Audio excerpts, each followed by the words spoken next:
Please join me in welcoming to the Distinctive Voices podium, Dr. Claude Steele.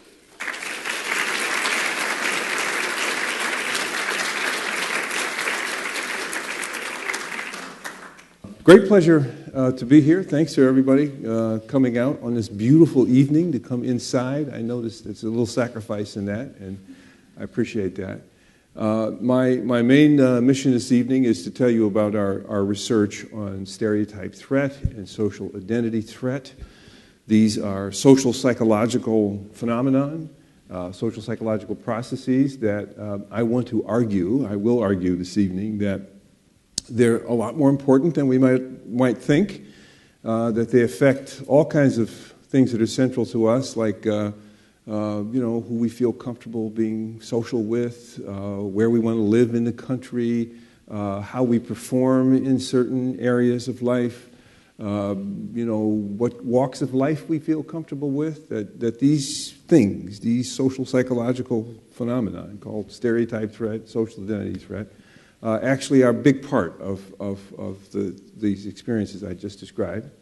And I want to make this claim, but I don't want to be depressing, because I'll especially focus on some of the detrimental effects that things like stereotype threat can have on educational outcomes and the focus of today's work at the Academy, the integration, the diversification of American sciences. So can have some unwanted effects there, and I'll be talking about those. But I don't want to be depressing, so I want to get through it and sort of get to remedies, things that we can do about this that will be helpful, both that institutions can think about as in terms of guiding the policies that they make, and also strategies that individuals can use.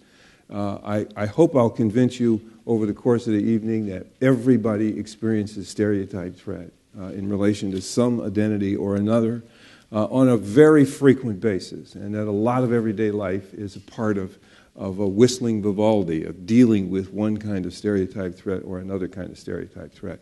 I know that may seem opaque at this moment, but I hope it will become clear over the course of the evening. Just to make the storyline clear and to illustrate some things, I think really to illustrate the importance of doing science about things that we often think you don't need to do science to understand. I'm going to describe this work with sort of tiptoeing over an awful lot of years of work, but I'm going to describe this work in kind of chronological order. So I will start by giving you the problem that we thought was important and that we wrestled with for a number of years, and that stereotype threat emerged as the answer to. I'm going to give you what started all this research. It was certainly no insight about a phenomenon called stereotype threat. It was an attempt to understand a problem, a phenomenon that we thought was important, and after considerable thrashing around, we came up with stereotype threat as a big part of the problem. So I want to give you that origin. Then I'll give you some simple illustrations of stereotype threat, some research examples, and then we will get into the remedies of it, what you can do about it, and how we might use these ideas to think about diversifying the sciences and other aspects of our society. So that's my mission. That's what I'll try to do. 3 parts: problem, stereotype threat, and then some remedies. Okay. The problem was sort of just fell into my lap as I moved many years ago to the University of Michigan as a faculty member, and I was put on the committee for the retention and recruitment of minority students there. And the very first day at the committee meeting, we were given a stack of paper, and on the top of the stack was a graph showing the grade point averages of students who had graduated from the University of Michigan as a function of the SAT scores they had when they entered Michigan. So that's what it was, is what kind of grade point did kids wind up with as a function of the SAT scores they had when they came in?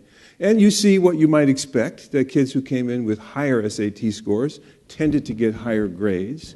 It isn't as strong a relationship as you would think. It's kind of the surprise is that it's actually a pretty weak relationship, but it's there. The interesting thing was that they also presented the data for African American students separately. So you could see these data for all of Michigan graduates, and then there was another line for just the African American students at Michigan. And that's where what struck me. That's what was so surprising. Because at every level of SAT scores that students had entering Michigan, every level, African American students were getting lower grades at Michigan than other students at every level. And that went against my general understanding of things and how the world worked. I thought that if you got kids pretty much equally prepared for school as indicated by having comparable SAT scores, even very high SAT scores, that they should be getting the same grades. Why would they not be getting the same grades if they had basically if they came in with the same SAT scores, the same credentials? You think that's kind of what it's all about, is getting groups equally prepared, and then there's going to be equal performance after that. And that's not what was happening here. Something mysterious was happening. Very well qualified African American students were just at every level of preparation were consistently performing lower than other people with that same level of preparation. That was the mystery. Then in about 3 weeks or so, we just on a hunch looked at the same data for women in advanced math courses, and we saw exactly the same thing.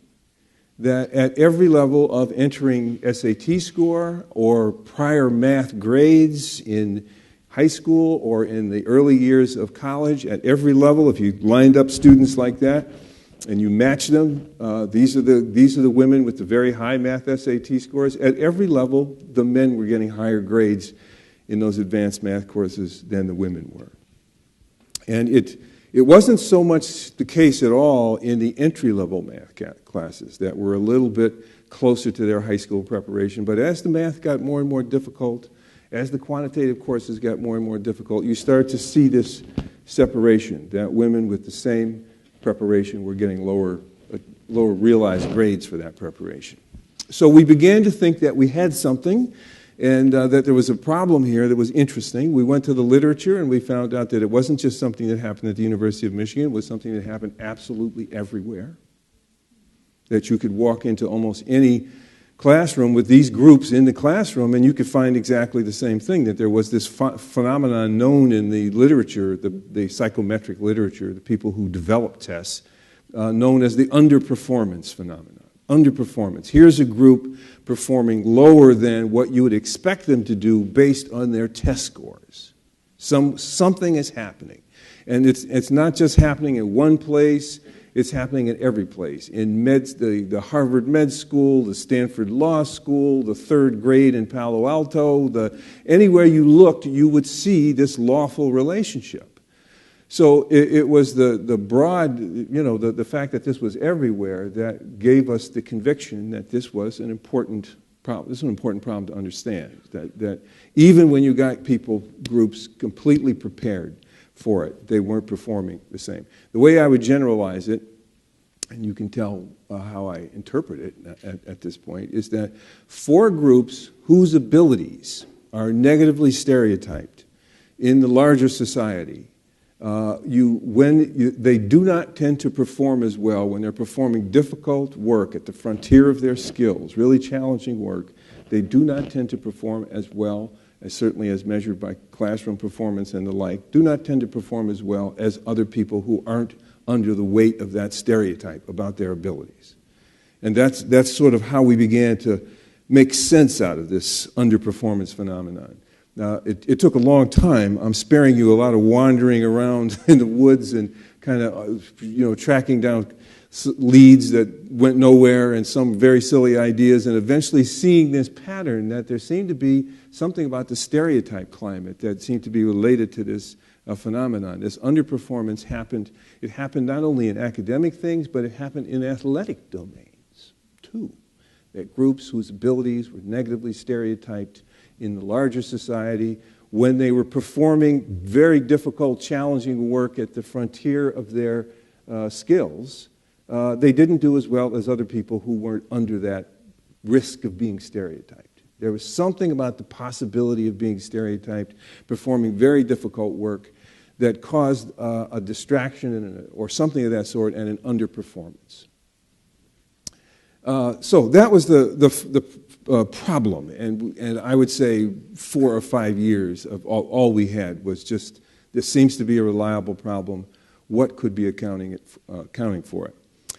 Well, zooming ahead over those 5 or 6 years and coming to our best answer, and I offer this answer not with the idea that it's the complete explanation of underperformance, but in a lot of the data that we've found, it's a big part of the explanation of underperformance, and that is this phenomenon of stereotype threat. And what I mean by stereotype threat is, I was saying earlier today, it's simply being in a situation or doing something for which a negative stereotype about one of your identities, your race, your gender, your age, your social class, your dialect, a stereotype about one of those identities is relevant to what you're doing, then you know at some level that you could be perceived, judged, and treated in terms of that negative stereotype. And if you care about what you're doing, the prospect of being seen that way is upsetting and distracting, and it makes you feel very uncomfortable, and it can affect your functioning right there in the immediate situation. And it can affect whether you want to stay in situations like that. How much do you want to endure in situations, the discomfort of them, the pressure of them? How much do you want to endure? So that is what I mean by stereotype threat. As you can see, it is a very general phenomenon. For each one of our identities, my age, for example, is something, I don't know, for some reason, I think a lot more about now than I used to. Stereotypes about that. How people might perceive you on the basis of that. Do they perceive you as suitable for, just all kinds of stereotypes about age that are quite profound. And when you're in a situation where those stereotypes are relevant, you can feel the pressure of possibly being seen that way. And you might do things that would try to deflect being seen that way, or you might not be at the top of your game in that kind of situation because you're kind of preoccupied at some level with whether or not you're being seen that way, and that's what stereotype threat is. That's all we're talking about. It's a simple thing. It is a part of, we often worry about how other people will judge us. That's a very common kind of an experience. Does this particular individual think this particular bad thing about me? That possibility can be upsetting. The problem with stereotype threat is that we know, as members of society, that everybody in society knows the stereotype. Everybody knows it. So when you're in a situation where it's relevant, you could be seen that way. You don't know whether you are being seen that way. You certainly don't know that. But you know you could be. And if the situation is important, you're going to care about that. If it's not important, then stereotype threat is hardly a threat. It's not meaningful. There are silly stereotypes that we just don't care anything about. But there are stereotypes that are quite profound, and they come to visit us in situations that are very important to us, and that's when this phenomenon of stereotype threat can be very powerful. I try to think of sort of unobvious examples of stereotype threat to sort of illustrate its generality. And one that my students and I came up with is where would it be the case that white males would feel under the threat of a negative stereotype about their intellectual ability? Where would that happen? Well, we did come up with a situation, and the situation is rapping. Hip-hop, rapping, you know what I mean? Rapping, yeah. And we had a great, I won't show it because it would take too much time, but there's a great white rapper, Eminem. I don't know if everybody recognizes that name, but he's an amazing artist, poet, rapper. And there's a movie made about his life, it's kind of a dramatic, sensational movie called 8 Mile, because he comes from Detroit. And the movie opens with a segment in which he is preparing to go on stage in a rapping contest. And you get the sense from this of just how intense this intellectual situation is. 2 rappers come out on stage, they flip a coin, one guy goes, the winner goes first, And he has to create on the moment, on the spot, a bunch of insults about the other guy who he doesn't even know. He just has to make up these insults. He has to do it creatively, he has to do it in time, and he has to do it in rhyme, on the spot. And there's a pulsing crowd in front of him, evaluating every utterance as to how cool and hip it is and so on, and giving their approval and disapproval and so on. So it's dramatic. And then the poor second rapper has to respond and defend himself against all these charges and allegations that were made against him. Then he has to make it up on the spot, be creative and witty about it, and do it in time and in rhyme. There's a pulse beating. So you have to hit the pulse with the poetry that you make up on the spot. So it's an intense intellectual performance, and it's an African-American art form, and there is a negative stereotype about whites in this art form called white with a mic.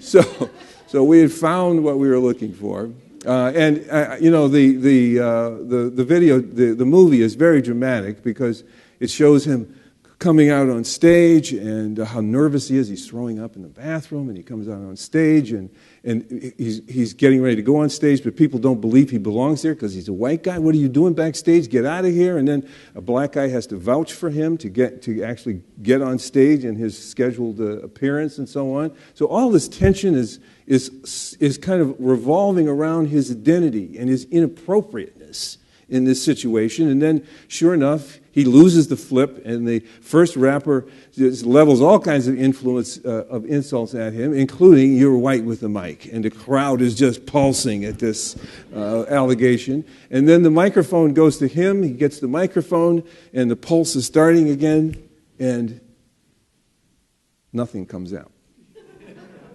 And he just kind of, it's the real Eminem on the film. He just starts to sweat, and he just has to eventually walk off the stage and hand the microphone to the MC.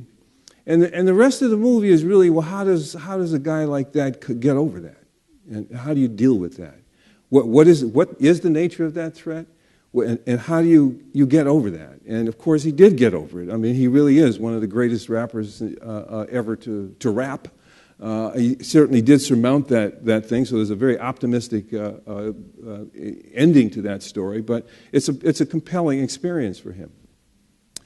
Well, our question, much more seriously, is does this stereotype threat go to school? Is it a factor in the academic performance of the groups that we're talking about, whose underperformance we're trying to understand? Is it a real factor there?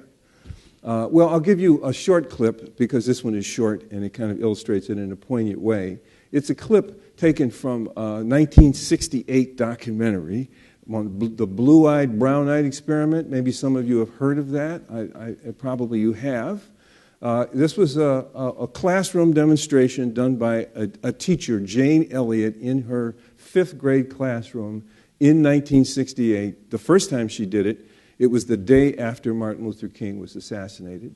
And she did it because she taught school in Riceville, Iowa, and she wanted to come up with an experience that would give her students some sense of what Dr. King's life was about.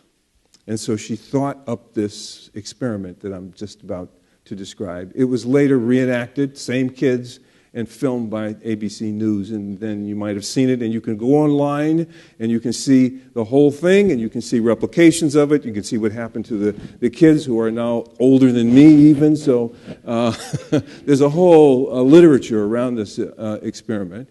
But she stayed up all night, made blue collars and brown collars out of felt, and sewed them and ironed them, and went in the next day, and she had the brown-eyed kids put on the brown collar. And she stood in front of the classroom, and she stigmatized the brown-eyed students. She said, brown-eyed people are not intelligent, they're bad people, they don't smell good, they should get up and go and sit in the back of the classroom. And you see in the camera's eye, this devastating reaction on the part of these kids. This is their loved teacher treating them like this. You could never do an experiment like this in in modern, no IRB would ever approve anything like this, but she did do it. And that's why it's been so interesting to follow up. What was the consequence of having done this? And the kids are, of course, crushed by this, and the camera picks that up. They can't speak. They huddle together on the playground at recess. The only fair thing is that the next day, she has the blue-eyed students put on the blue collars, and she gets in front of the room and does the same thing to them that she'd done to the brown-eyed students the day before. She stigmatizes them. Blue-eyed students are not, blue-eyed people are not good. They don't smell good. They're not intelligent. The whole thing. And they have a very similar reaction. So what I was always fascinated in is that a little side part of this documentary, which I'm about to show you, is of her, Jane Elliott, working with these kids on a card deck of problems, and what she's measuring is how fast they work through the card deck as a function of whether it's their day to wear a collar or their day not to wear a collar. And you begin to get a sense that the social status that they have, the social identity that they have in this situation, might have some connection to their intellectual performance, to their academic performance. And it's a kind of straightforward demonstration, so I'll show it.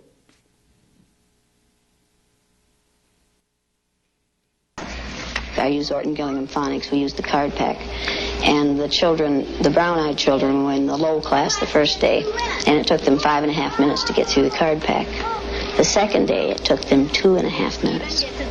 The only thing that had changed was the fact that now they were superior people. You went faster than I've ever had anyone go through the card pack. Why couldn't you get them yesterday? We had those collars on. You think the collars kept you? I just keep thinking about those collars. And my eyes kept getting rolling around. Oh, and you couldn't think as well with the collars on. Well, 4 minutes and 18 seconds. I know we weren't going to make it.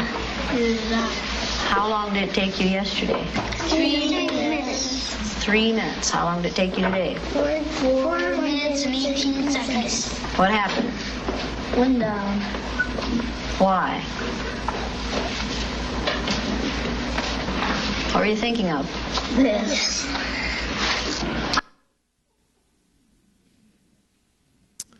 So there's some suggestion that maybe social status and how it's seen, the way it's viewed, whether you're wearing a blue collar or a brown collar, how it's represented in that class, that might have something to do with how people respond to the cognitive tasks that are in front of them, the school academic tasks. We tend to think of something like academic ability as pretty independent of the social context, that it should be something that comes forward through even stresses in the social context. One of the things I think I would say is an underlying lesson that we've gotten from this research is that quite the contrary. Intellectual performance, academic performance is often quite affected by the context. And here you get some indication of this. But this is a very heavy-handed context. Could something like that possibly play a part in the underperformance of, say, women in advanced math at a university like the University of Michigan, where we've selected, where these are highly selected, highly skilled, highly motivated, highly committed women in math? Could something like that have any effect on their performance? Long jump from one to the other. And that's where our research sort of enters the picture. And after a long time, we came up with a number of experiments, and I'll give you an example of one, the very first one we did, looking at the effects of the stereotype threat we're talking about on women's math performance, and we did it at the University of Michigan in a very, I think, simple, straightforward experiment. We brought into the laboratory, one at a time, really, really good math students, men and women. And in addition to being really good at math, it was very important to them, something that was very critical to their self-concepts, to their professional goals and ambitions, and so on. So these were the best math students in the university. And we put them in a room, as I say, one at a time, alone, with a half-hour math test. It was a half-hour section of the graduate record exam you would take if you were a math major. So it's not the general quantitative section of the of the GRE. It is the math major section of the GRE. This is a very hard and frustrating test. And of course, we wanted it to be frustrating because it would be the frustration, our argument was, it would be the frustration that for the women would make this a very different experience than for the men. It would be the same in every objective way. The items would be the same, the room would be the same, the temperature, the experimenter, everything would be exactly the same, except in this society, as the women worked through that test and it started to be frustrating, the stereotype about women's math ability that exists in our society would become relevant to them. They would recognize it's relevant to them.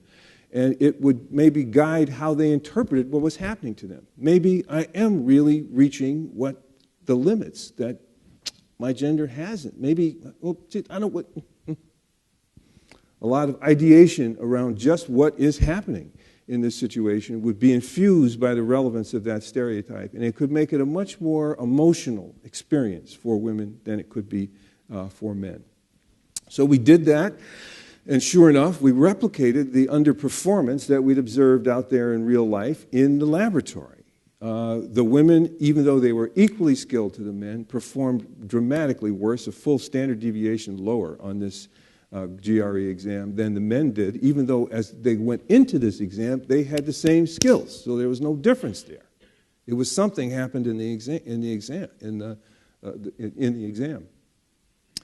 Now, at this point, and I can't believe that we were this naive about this, a number of colleagues saw these data and said, well, I don't know, maybe you've just given evidence to the stereotype. That you give them a difficult math test, maybe that's where the difference, the genetic difference between, maybe that's where it manifests itself, and that's all you got there. So, of course, we were daunted by this. This was a very difficult time in the laboratory. That's not what we wanted to find. We weren't even thinking we were getting close to that flame, but there we were right there.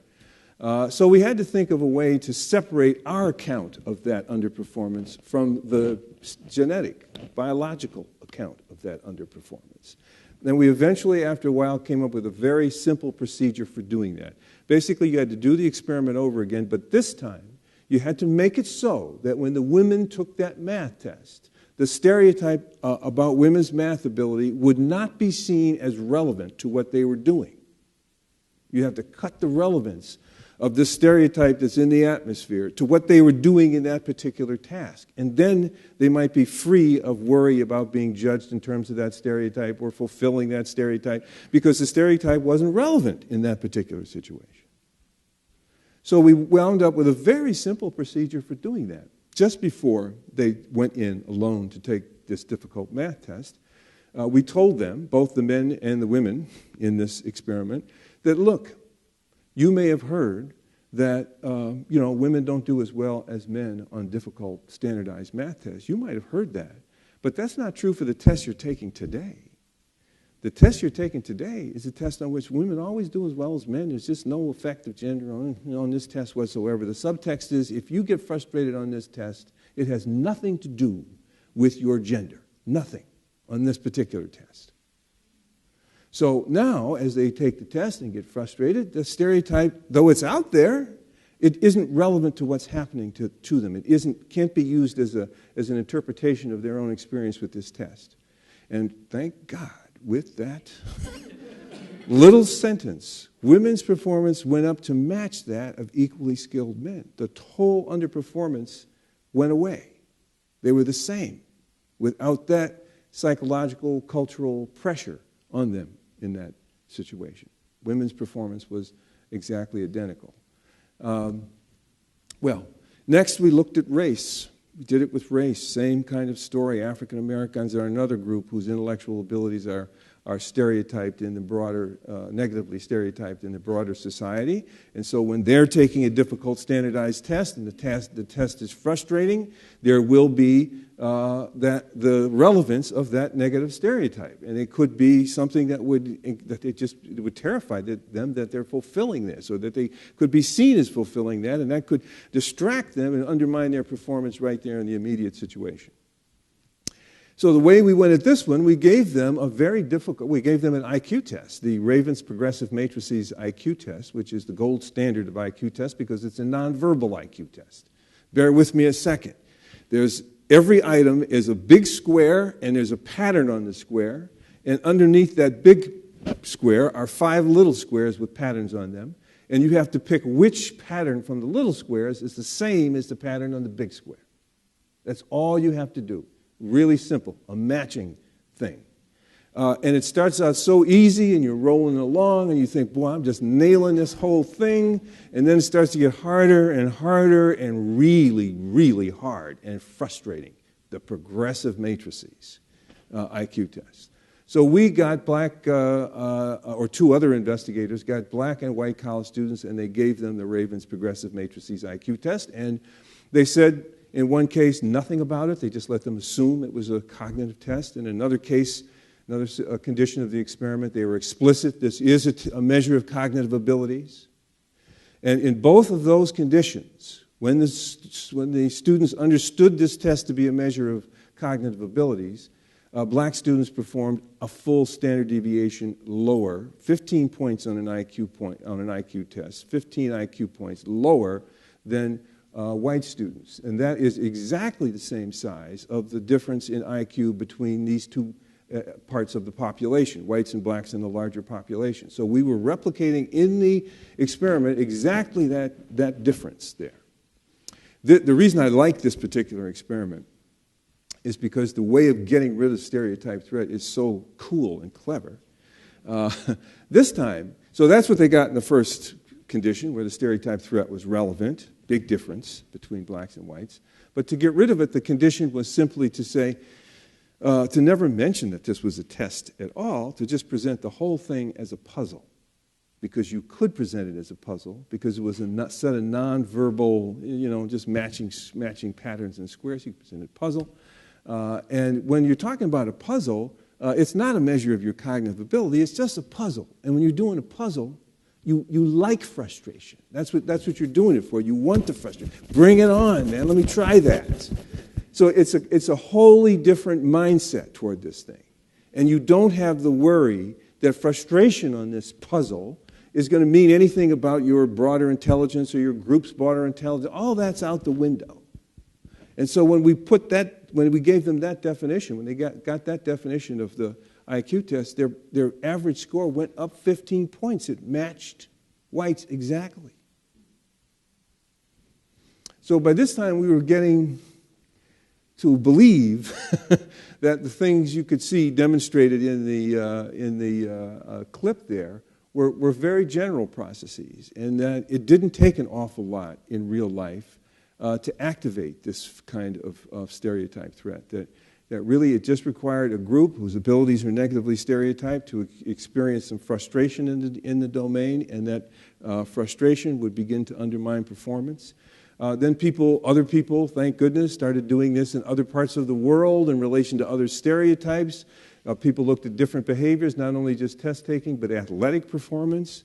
If I have time, I can talk about golfing, racial stereotypes about that, and the performance and the like. So it just happened all over the place. I think the way to understand what's happening when a person is under stereotype threat that interferes with their performance is to think of it as multitasking. It's like multitasking.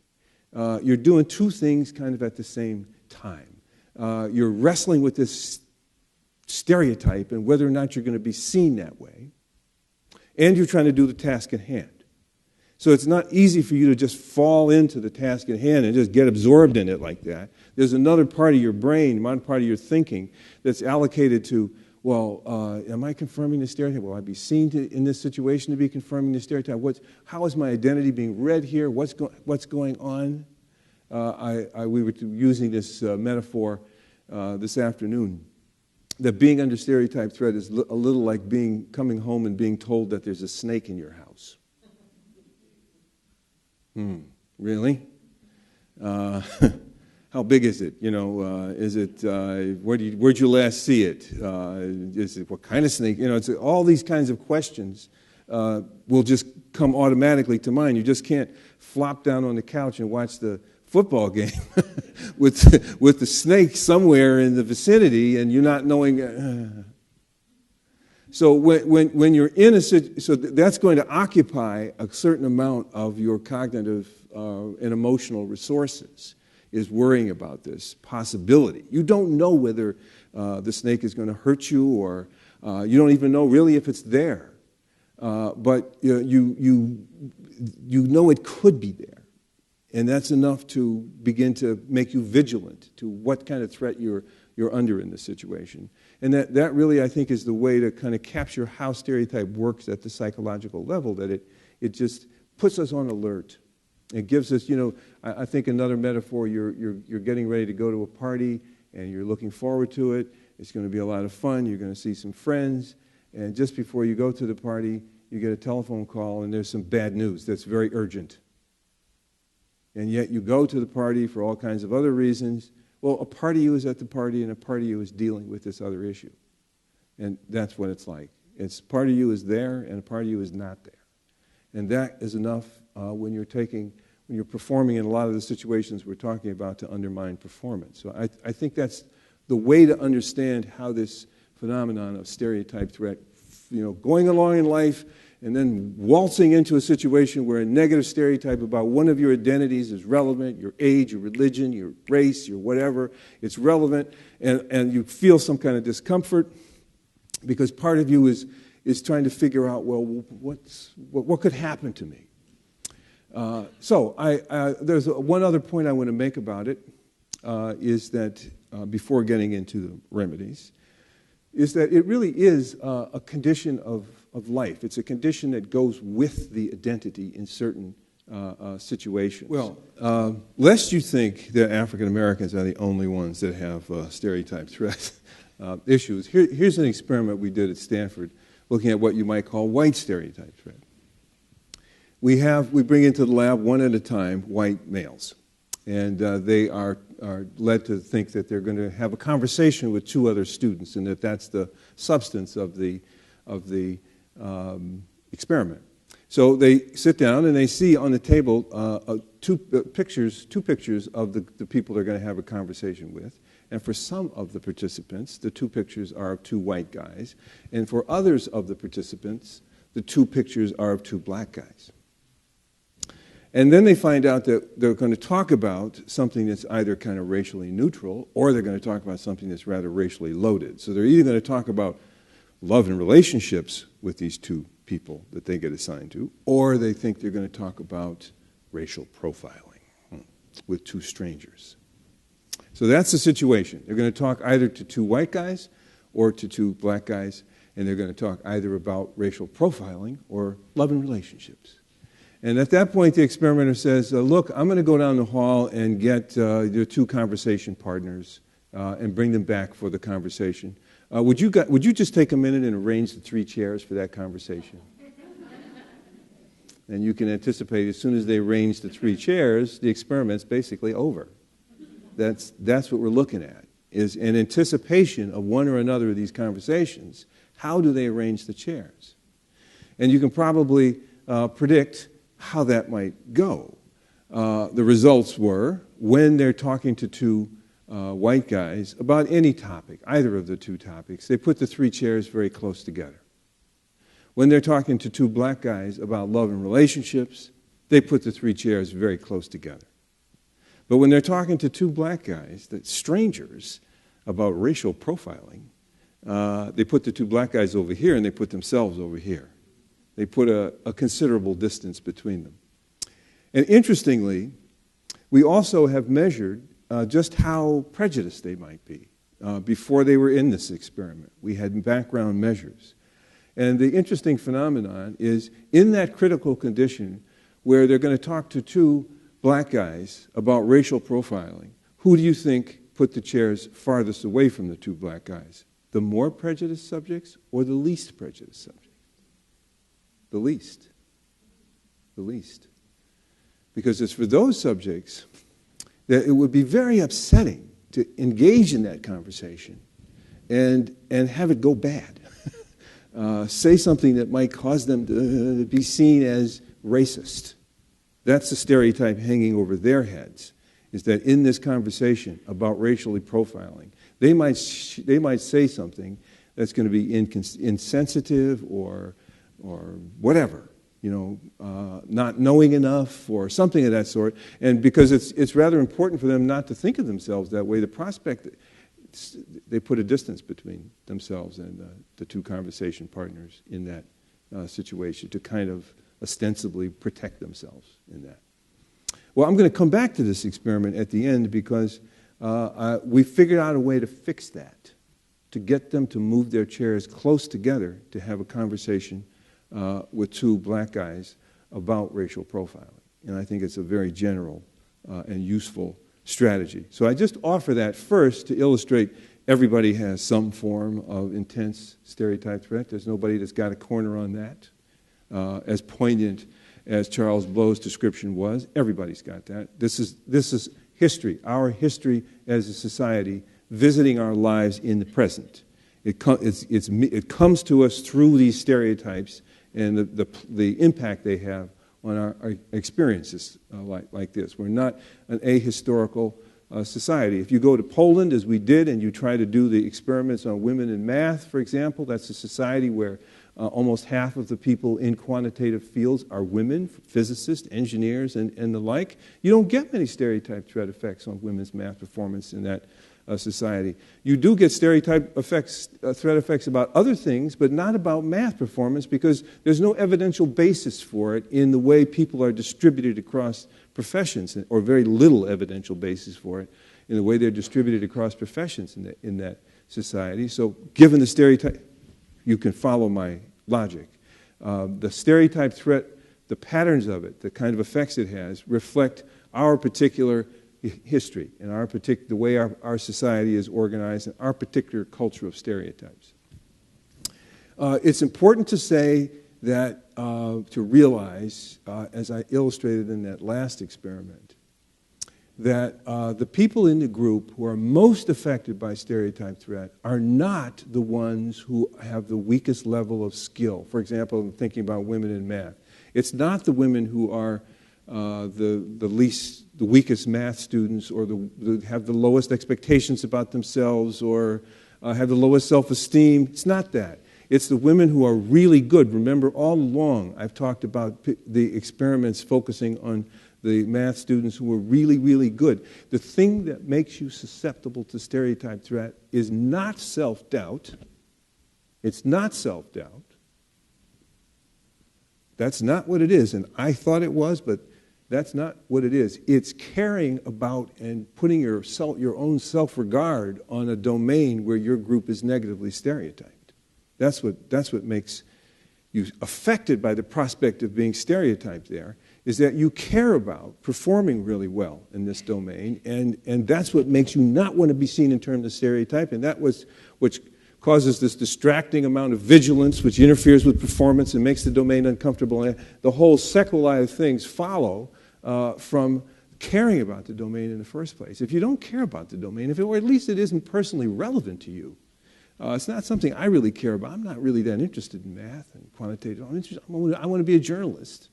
Then the prospect of being judged that way, you might not like it, you might not approve of the stereotype, but it isn't so disruptive as it is for somebody who really does care about succeeding in the domain.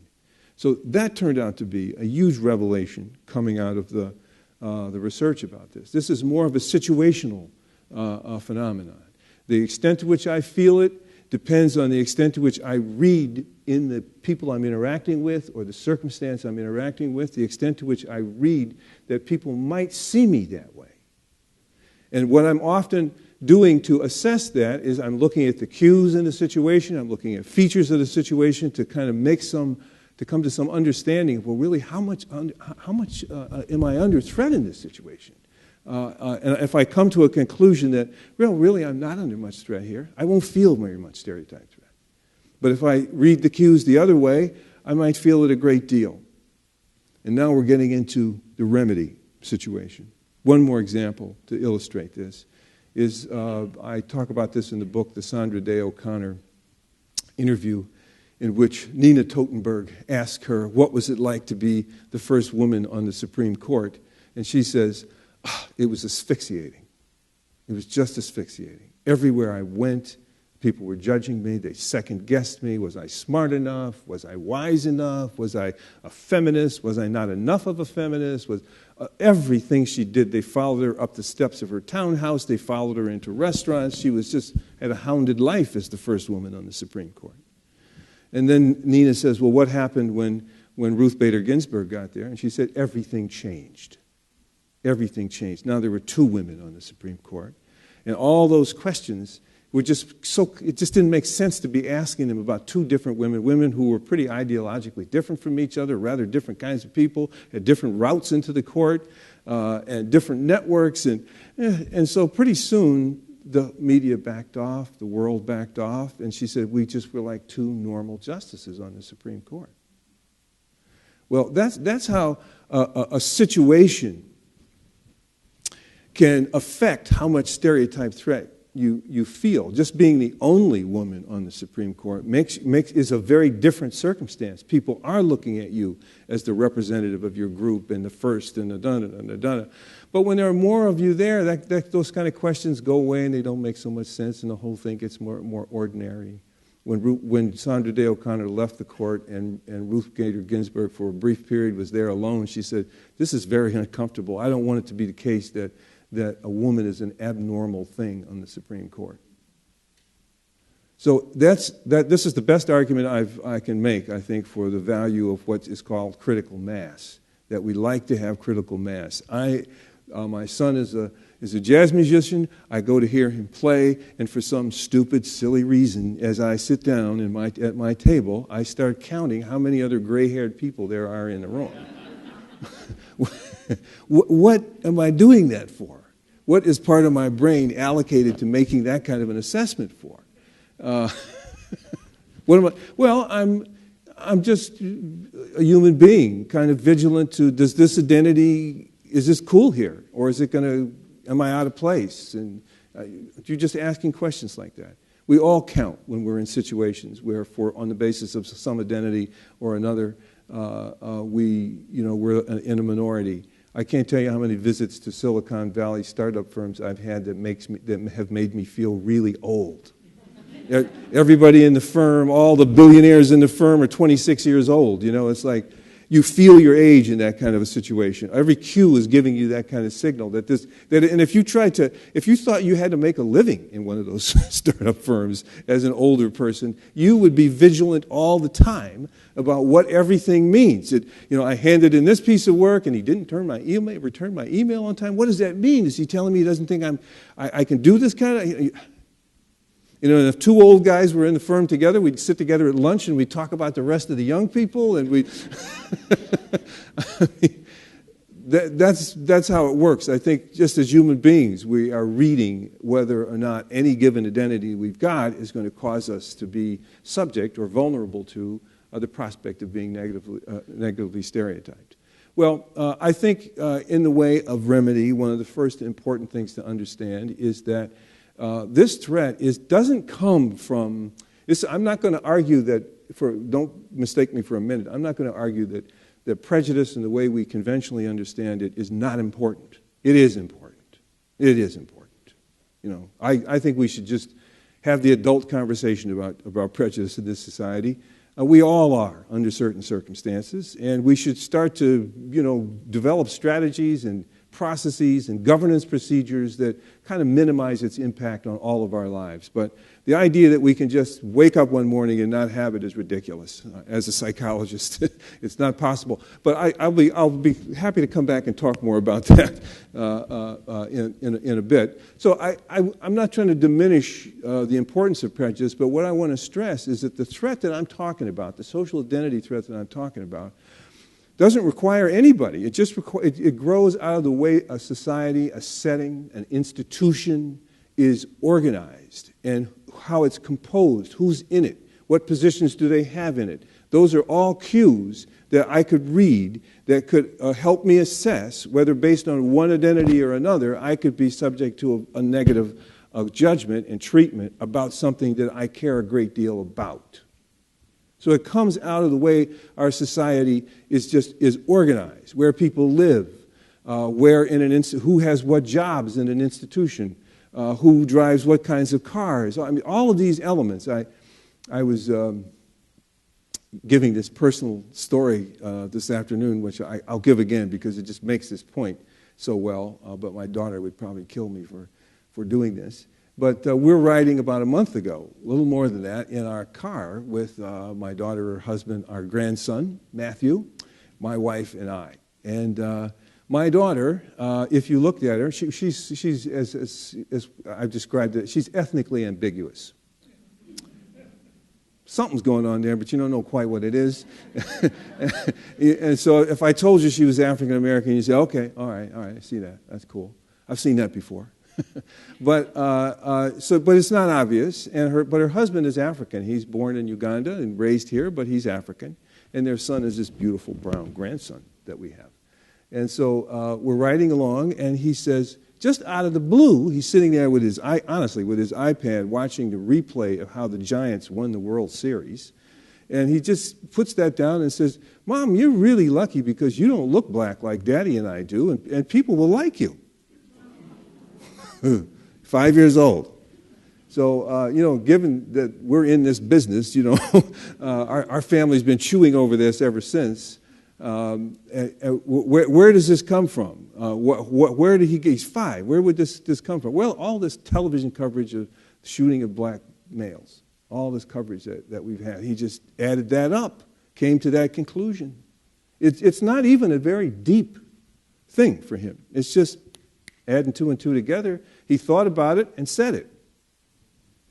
So that's how the organization of society and the features create this sense of identity, can create this sense of identity threat. It can just grow out of the way our society is organized and how it functions.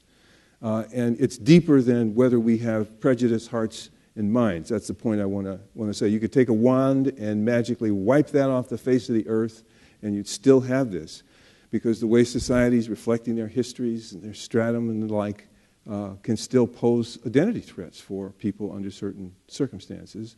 So when you're trying to have a diverse and integrated society, when you're trying to have the sciences, the National Academy of Sciences, have more women in it, one of the things we have to do early in the pipeline is make those settings where people get a chance to engage science not threatening, or to somehow overcome the threat that the way the situation is currently organized could make them feel uncomfortable and under the pressure of stereotype threat. We have to pay attention to that. I guess what I'm saying here is that there has to be an actual conscious level of thought about making our classrooms, our schools, enabling students from diverse backgrounds to trust that they won't be seen that way. Because the way that the situation is organized itself, it may just pose that threat without us having any sense of it. And it's very hard to have insight, I find, into other people's stereotype threat, how the forms of stereotype threat they have. We can see it in our own, and I hope I've given enough examples that you can find one that you have, and you can, by analogy, begin to see what it might be for somebody else. But it's often hard for us to see somebody else's stereotype threat and how it might grow quite rationally, quite automatically out of how a situation is structured. And that one of the really challenging tasks, the things that I think really great teachers do almost automatically, that's what makes them great, is to inspire trust on the part of students that I'm not going to be seen that way in this relationship. That's what we can do with friendships. It's easier to do with friendships, where you just get comfortable with each other, and you're not going to see each other that way, and you can just forget the whole thing and relate to each other as people.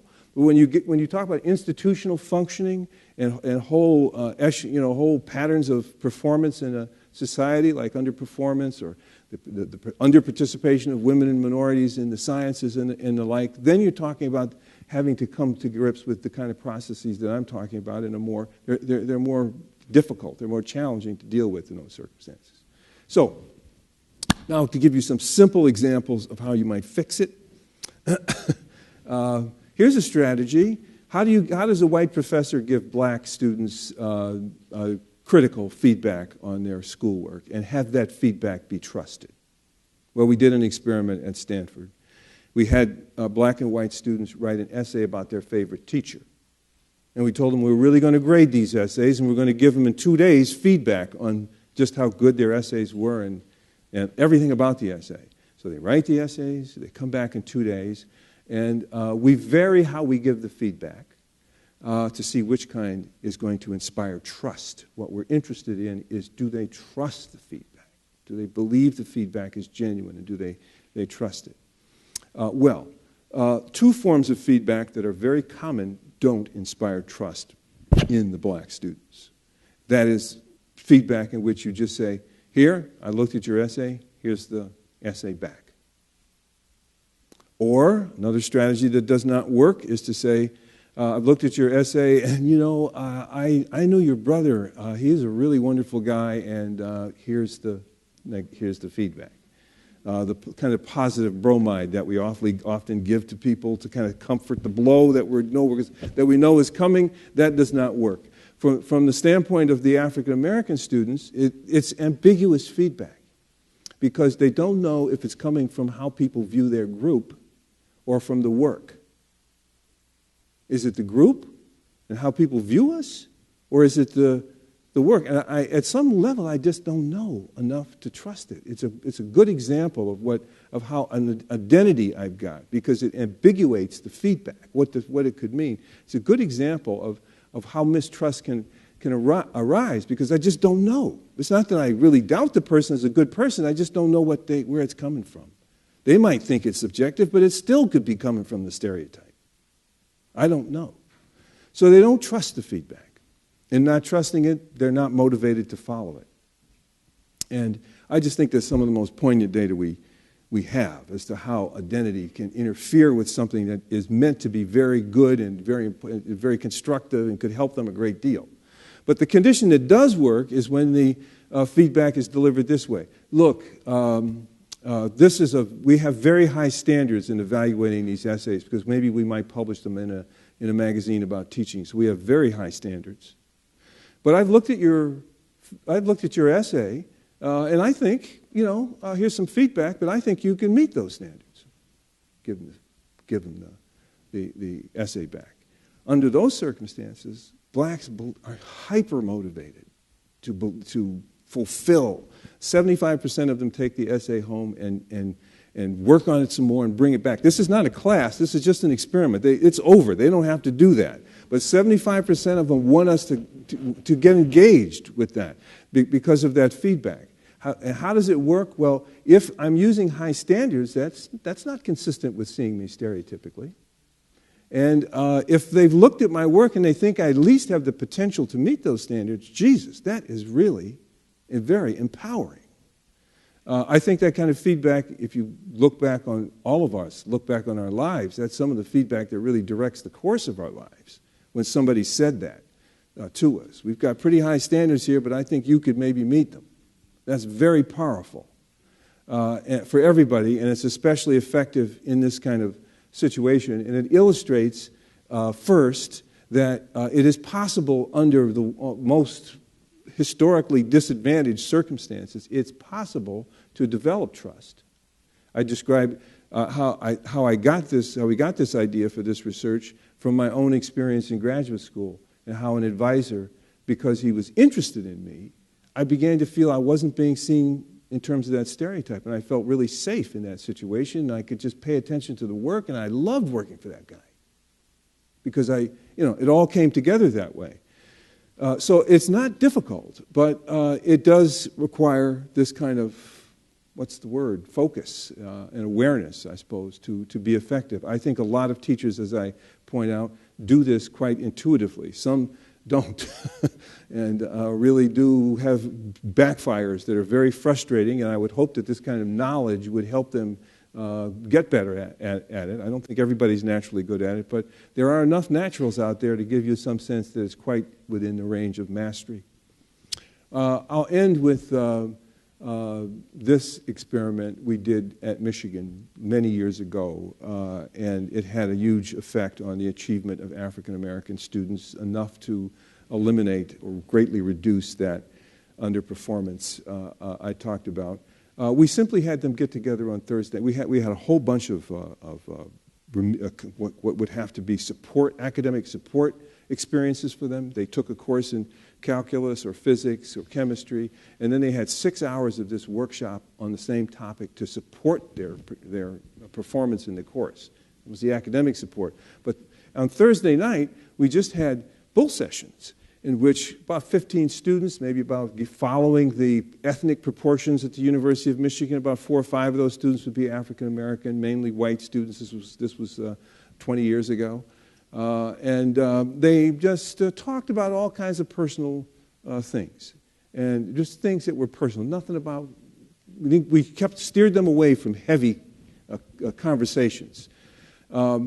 And we found, after a number of years of looking at this, that it was the conversations late at night that improved black students' test scores more than the academic support. They didn't really need the academic support. They needed to feel comfortable in the university and to drop that whole vigilance about whether their identity was going to be a source of problem for them in the university. And these conversations late at night gave them a sense that they were going to be safe in this environment. The first thing they got from these conversations was a whole different set of information about what their experience was. They found out that they weren't the only guy that thought they were going to get an A and got a C. It happened to the white kids too. And they weren't the only guy for whom the TA kind of sneered at them once, and that happened to the white kids too. And all these experiences that if they didn't have that social interaction with each other could have been interpreted as possible signs of prejudice against them, that their identity was problematic in this environment. It all, with this different information, that interpretation got mellowed out. They relaxed in the situation. They were really happy at Michigan. And really, 4 years later, they graduate, and that underperformance I talked about at the outset of the talk is almost all gone. Just as a result of their first semester of college having that kind of social experience. Because, most of our social experience isn't interracial. It's within group. When you start talking about very personal things, those conversations are often not happening across racial lines. And so we have a very different, a very isolated set of information about what's going on in the environment, and very limited set of information with which to interpret what's happening to you. This broadens the basis of the information you have to interpret what's happening to you. It turns out that it's a lot safer environment than you actually would have thought otherwise. You relax, you do better in school. You do better in school, you relax even more on this vigilant mission, and you get a very positive cycle going, which results in higher performance even 4 years down the road. So, one thing I'll end with that I think is a general strategy, because I think we as Americans, because of our history, we have a difficult time talking about identity. We don't like it. It can seem like it's politically correct. There's so much blame back and forth. It's a very charged domain of life, and it's hard for us to think about it. It's much easier to kind of push the thing aside. And pushing it aside, unfortunately, leaves the whole set of issues kind of untended to, if you will, unthought about. We don't evolve as fast as we could. So I have a cure-all. I'm going to oversell this thing just to be clear here. I've got something that will fix this problem. And I think it's really simple. The spirit to have, there's a spirit to have and there's an action to have. The spirit to have is curiosity about other people. Genuine curiosity. And you can get to that by just letting your mind go, well, what would it be like? Well, what is that? Why do they feel that way? What is that about? Isn't that beautiful? How does that happen? Just curiosity. And the other, the action that follows is to don't, in those situations, act like, take your one in an intergroup interaction. Don't take your mission as that of performing non-prejudice. That is almost impossible to perform. That's difficult. That's very tense. At any minute, you could blow that one. So, so you're just going to avoid that kind of situation. But if you ask questions, those interactions are very easy. Just ask questions. Just go up and ask questions. Questions that come to mind, be polite, don't be rude, but have a genuine interest. When somebody's interested in us, everything melts. A lot of what I'm talking about, the whole structure of the situation that I'm talking about, kind of melts away. People kind of connect in a much more direct way because they know you're interested in them and they know that their identity is somehow not preventing you from being genuinely interested in them. And it's just a powerful, highly useful strategy for getting around these kinds of threats and the tensions they can create. So I think in a lot of the situations that we're in, certainly socially, and I also think in the classroom and in instructional, teacher-student relationships, doctor-patient relationships, all kinds of relationships where these tensions can come to great consequence. This is a very useful strategy. In that experiment where the two white guys were thinking that they were going to have a conversation with two black guys on racial profiling, remember that experiment? And we told them to arrange the chairs, and initially they arranged the chairs very far from the two black guys. Well, in one condition, we just told them, look, nobody knows how to have these conversations. These are difficult conversations. Nobody knows how to have them. But just be curious. Just ask questions. Just ask questions. And just with that instruction, boom, they moved the chairs close together because that changed the whole nature of the interaction.